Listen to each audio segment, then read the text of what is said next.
هلو herzlich willkommen. اهلا بيك في الرغيف الرابع، الفيديو الرابع من سيريز الماني في الرغيف، اللي بيبقى التارجت بتاعنا ان احنا نشرح لك كونسبت او نراجع لك عليه في اقصر وقت ممكن ببراكتيكال اكزامبلز تخلي الموضوع يثبت في دماغك. حلو قوي. تعالى كده نراجع مع بعض النهارده على الترمبارا فيربن. يعني ايه ترمبارا فيربن؟ دي الوصفه السحريه، ومعاكم هرموس عماره ولوز جيتس. بص يا سيدي، ترمبارا فيربن يعني فعل منفصل. زي مين مثلا؟ زي امخن او فشتين انغوفن. لما تفتحه مثلا على فيرب فورمن هتلاقي ايه؟ النقط دي كده. يعني تعالى كده اوريك. بص، بعد ما مسحنا بص بيبقى الفيرب شكله عامل كده، انغوفن اهو. خلاص. طبعا يعني التول دي مهمه جدا، كنا وريتها لكم قبل كده. فميك يوز اوف ات، يعني عشان هي فعلا تول تحفه، فيرب فورمن. خلاص.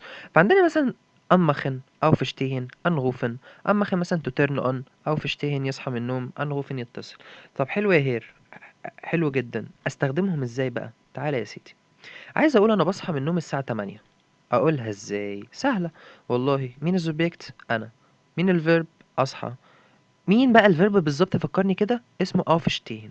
شايف الجزء ده ريحته وحشة؟ هتضربه بالشلوت تجيبه في الاخر، وده تصرفه مع السوبجكت، يجي رقم 2. ازاي الكلام ده؟ تعالى يا سيدي. ايش والفيرب شتين اتصرف اهو مع الايش، لان الايش بتحب الايه، والاوف جت في الاخر خالص. طبعا اخت اور دي الاغنيه المشهوره، ام شور ايام ساعات، شرحناها في فيديو برضو تقدر ترجع له. تمام. لا لا مش فاهم، تعالى كمان باي شبيل. عايز اقول انا هتصل بهير موسى، هستخدم فيرب ان غوفن، صح كده؟ حلو. قلنا الحته الاولانيه ريحتها وحشه، هضربها بالشلوته اجيبها في الاخر، ودي اصرفها رقم 2. ده اللي حصل. ايش روفه هتصل بمين يا عم؟ هير موسى، وان جت في الاخر. خلاص.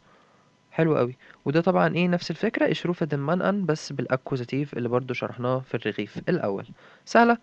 حلو جدا. ده الويب سايت بتاعنا دويتش ماسترز، وتلاقي كمان اللينك بتاعه والرقم بتاعنا في الديسكريبشن. لو عندك اي اسئلة ما تترددش وابعت لنا. خلاص. وبس. ايش بدانك مش باي اينن. فيلن دانك und bis zum nächsten Mal ان شاء الله. تشوس.